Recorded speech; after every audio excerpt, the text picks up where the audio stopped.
wants to do this job. Whether he has been given the free hand to do the job or not, I may not know. But he looks to me like somebody that is really committed to doing this job. Because I could see him almost in tears the day he was talking about elaborate arrangements he made to assuage the fears of Mr. Bello. But all to nothing. So at the end of the day, yeah, it depends on the person that is in charge of fighting corruption can only work within the space that is granted to him by the people that appointed him. But how that helps us in our fight against corruption is anybody's guess. So we believe that with this thing already, it means hopefully on Friday he's going to be granted bail because he has already slumped earlier. When to be fair to him, it is a bailable offense. He has not killed anybody. It is an allegation of diversion of money laundering here and there. It's a bailable offense. If he meets the bail condition, he should be granted bail. But what matters, what hurts me is that when these bails are granted, the case that is just the end of the case. You won't hear that again. And then you start laying, watering and fertilizing ground for another will be pilferer of our public purse to come. And there is already a road to follow. He will do his thing, believing that he will get away with it. A very sad commentary. Let's go for a quick break. When we return from the break, the program, The Desk, continues. Stay with us.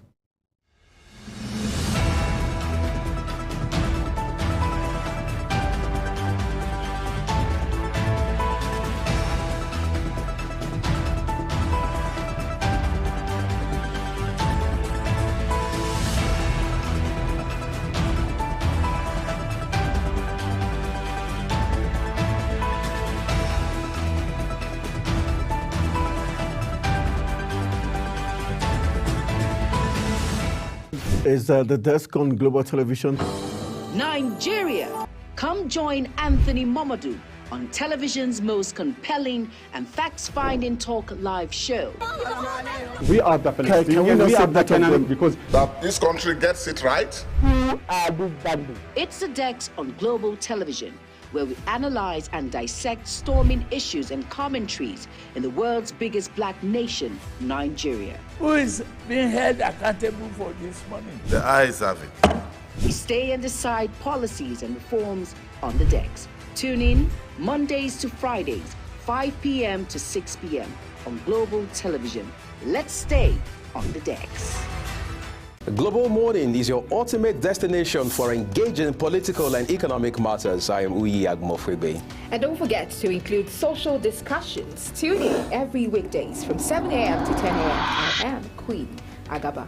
For insightful breakfast ideas, business summaries, sports highlights, international and local news perspective, I am Anthony Momodu. Don't miss the in-depth analysis of current and political issues by the Global Morning team and experts. I am Jumai Manson.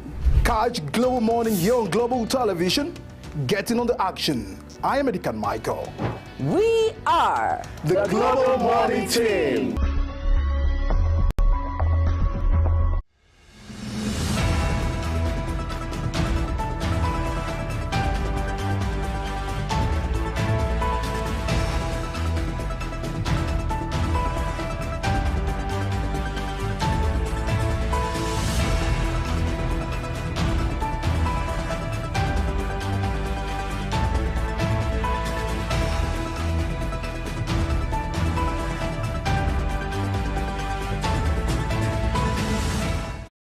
All right, welcome back from that break. You're still watching The Desk on Global Television, and I've got Jerome Azuboko, who is a columnist, helping us look at all the big talking points. And we're moving to the next talking point as we look at policy change. President Tinubu to review Public Procurement Act is the next talking point, as the federal government has initiated steps to review the existing Public Procurement Act as part of measures to instill discipline in fiscal expenditures. Already, the president has appointed Minister of Justice and Attorney General of the Federation, Lateef Fagbemi, to drive the process of review in combination with a special committee raised at the Federal Executive Council meeting. While the deliberations at FEC last year, President Tinubu directed that all ministries, departments, and agencies, MDAs, should review their intended procurement as provided for in the Appropriation Act. The federal government has initiated steps to review this. For you, do you think, like the government is saying, they're trying to make this review in order to instill discipline in public expenditures? Do you think this is going to help? If there is sincerity, honestly, there is need. Of course, there is no law, especially the public procurement law, that has lasted for a very long time. Based on observations made over the time, I think there is need for some injection of some fresh blood into it. For instance, if there is released money vis-a-vis the procurement itself that is being done, whether this matches this. I mean, there is need to inject freshness and new blood into it. I agree completely with Mr. President, provided that it is done with sincerity of purpose. There is need for some updating, because this law was made way back, going to almost 20 years now. So there is need for us to bring it up to speed with the realities of our current situation. It's very, very important. And I think it is one thing that we need to support him, provided it is done with sincerity of purpose. In terms of the Attorney General leading the drive for this and the special committee raised, are you also worried in terms of domesticating this at the state levels, knowing that this is what is going to run through the civil service and civil servants? Do you see any way? Do you entertain any fears that it might be sabotaged or delayed deliberately by some people in order to, suit to their own interest? If the president, in his wisdom, has decided to update this law based on observations that may have been made and reported to him by people around him, I cannot see any person sabotaging it. You see, things fail when policies are being not implemented with sincerity. If the person that observed that this thing needs to be done better than it is now, if he's the person that is behind it, he will drive it through. And moreover, it is important at all times that the federal government leads by example. If the president drives this thing and it works, and you know he's from a political party that presently controls more states than any other party, it becomes a party thing. And if it works and the APC governors in different states key into it, the president not only being the president of the country, but the leader of their party, and it works for them, I can equally see others borrowing a leaf from them, knowing that they will not like to be left behind. But you know that this is going to stop, technically would, block some loopholes where monies are being, siphoned and all that. Don't you think corruption? That's exactly what I am saying. If the president, who in his wisdom has seen that this thing needs to be remodeled, to be brought up to speed with our current realities, if he's the one that is driving it, he gives it everything, it will work. Look at the ease with which the president pushed through the bill for the change of our national anthem. If he wants something done, he will get it done. He has majority in both chambers of the National Assembly. He has majority in the states. So if it is his agenda, which I have told you is good, if it is his agenda and he wants it done, he can get it done. All right, talking about getting things done, the Supreme Court today did get something done as the Supreme Court has barred the 36 governors of the Federation from further retaining or utilizing funds that are meant for the 774 local government areas in the country. It maintains that the dubious practice, which has gone on for over 2 decades, was a clear violation of Section 162 of the 1999 Constitution as amended in its lead judgment that was delivered by Justice Emmanuel Agim. The Apex Court held that no House of Assembly of any state has the power to make laws that could in any manner interfere with monies meant for the local government areas, stressing that the law mandated the local government areas must be governed by democratically elected officials. The Supreme Court ordered that the forthwith funds meant for the local government must be directly paid to them from the Federation account.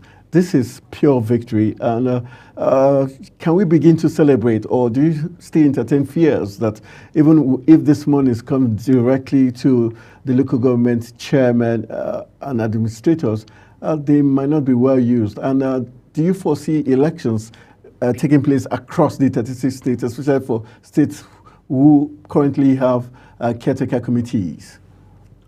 We will need to celebrate cautiously. And I say it, there is no difference between the local government chairmen that are products of state independent electoral commissions and caretaker committees appointed by state governors. Both of them come through the same route. The governor sits down with his inner group, compile the names of people. If it is in case of election, the state independent electoral commission will go and announce them, whether there is an election or not. That's why you see the party in power in any state winning everything, even when the governor in place narrowly won the election. If he conducts local government election the following day, all the local governments and all the councillorship seats will be won by his party. So the reason why I say that we need to celebrate cautiously is that the Attorney General that has been bold enough to champion this one to a conclusive end will go back and drive another one. It is only him that knows. He's a fantastic lawyer. He knows how to go and drive another program that will stop state independent electoral commissions from conducting local government elections until you get to a point where INEC will be conducting the elections in the states. That is when we can start saying that there is now an Uhuru. Because by that time, winners of that election will be products of free, fair, and credible election, and be products of the people's vote. But most importantly, on my way to the studio here, I talked with a lawyer, and he was telling me this one is in conflict with some sections of the Constitution that talked about the existence of a joint account in the Constitution for the state and local governments. That the Supreme Court that doing this thing is doing something that is against the Constitution. I said, well, to the best of my knowledge, the Supreme Court is a policy court. When it makes a pronouncement, when it gives a ruling, it becomes a part of our law.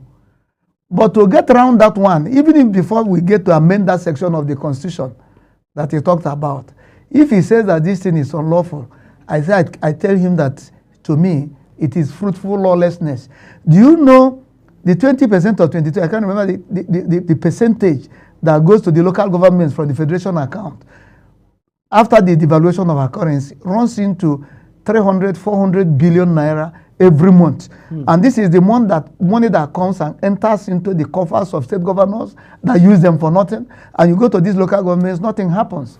If this money starts getting to them directly, you start seeing changes at the grassroots, like it used to be in the 60s and 70s, when local governments, the divisions they called them that time, were functional. They were in charge of sanitation, inspection of schools, and so on and so forth. And things were getting done. These same public schools that people are looking down on now. In those days, local government inspectors of education, the fear of local government inspectors of education was the beginning of wisdom.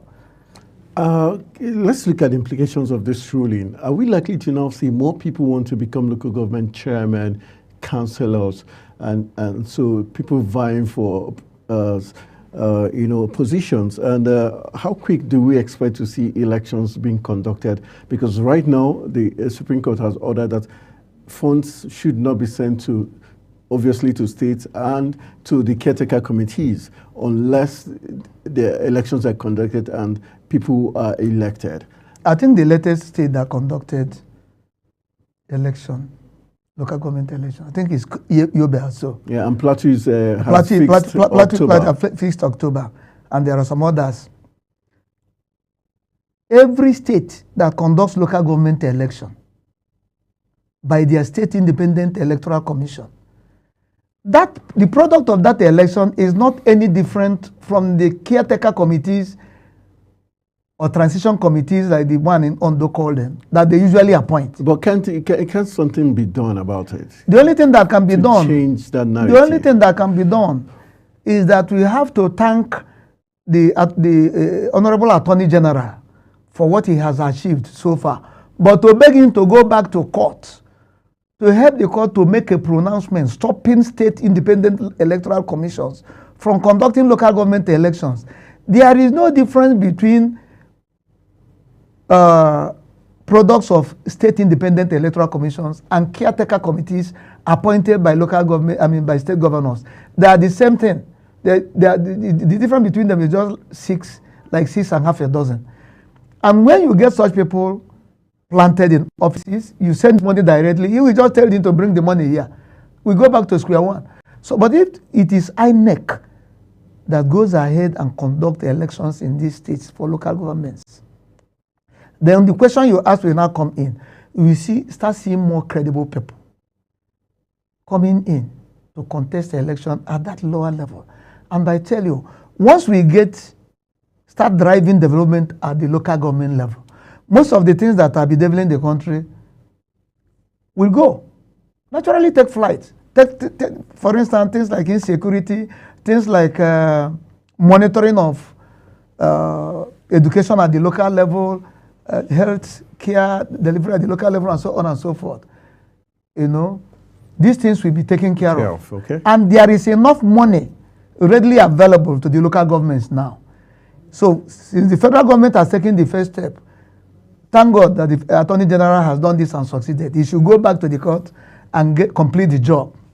All right, we wish the local government all the very best in this new lease of life, and we're hoping that Nigerians will begin to see the dividends of democracy at the local level. All right, let's move on to the next very disturbing revelation by the Senate Chief Whip in the person of Ali Ndume, who said President Bola Tinubu is not aware that Nigerians are angry and are going through severe hunger.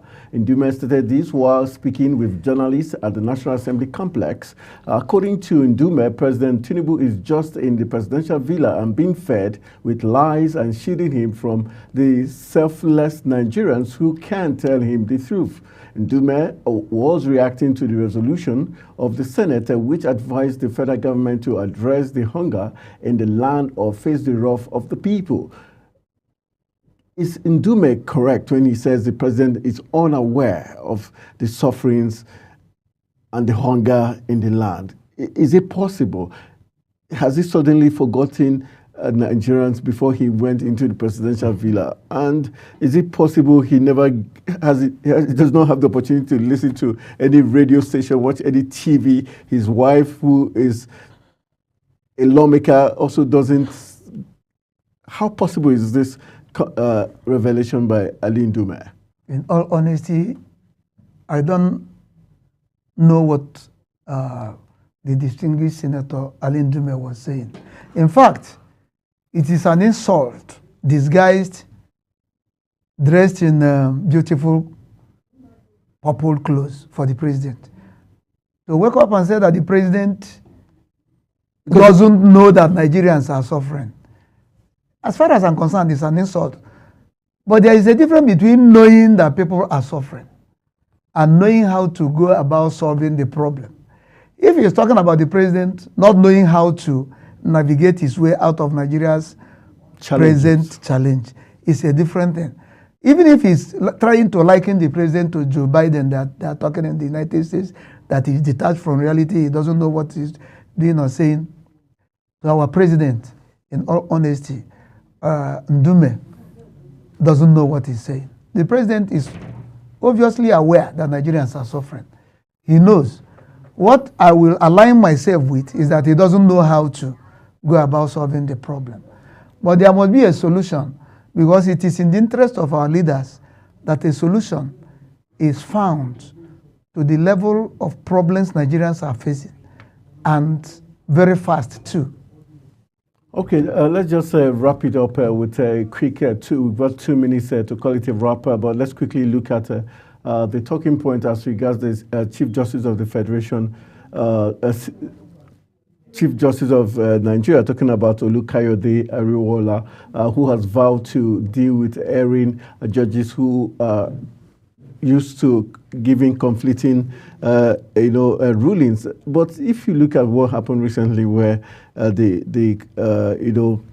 recent conferment of 12 judges in the FCT, which had one of the names of the CJN and one of some Wike's family ties. Do you think he has the moral justification to be able to, punish or sanction judges who err, if technically he is also facing some accusations or petitions? You see, the greatest problem we have, and I've been consistent on this, is not when our leaders go all over the world saying that they are looking for investors to come and bring their money. I laugh. The reason why they are not coming is not because of insecurity. There is insecurity in many places they are investing in. Look at Mozambique, look at Angola. There is insecurity there. It is not because of absence of power or light. No, these things are in many other places. It is because of their compromised judiciary. How can the CJN be saying this when under his watch, even high courts, some state high courts, federal high courts, even magistrates often give judgments torpedoing what Supreme Court has already settled on? And he said that he is vowing to do what? That it just happened in Kano now, or it happened in River State, is something we already used to. Before long now, the electioneering season will come again. You will see politicians against the position of the Supreme Court that you don't go foreign shopping. You will see politicians from here going to Sokoto to go and get an order stopping somebody from being recognized as a candidate and so on. And here he is talking about vowing to do what? He's not vowing to do anything. This has become the fact of our everyday existence. Take a look at the last election. Majority of the people that were elected by Plateau people are not in the National and State Assemblies today. And the judges that were giving this judgment in the lower and appeal court knew that the Supreme Court had already settled most of these matters.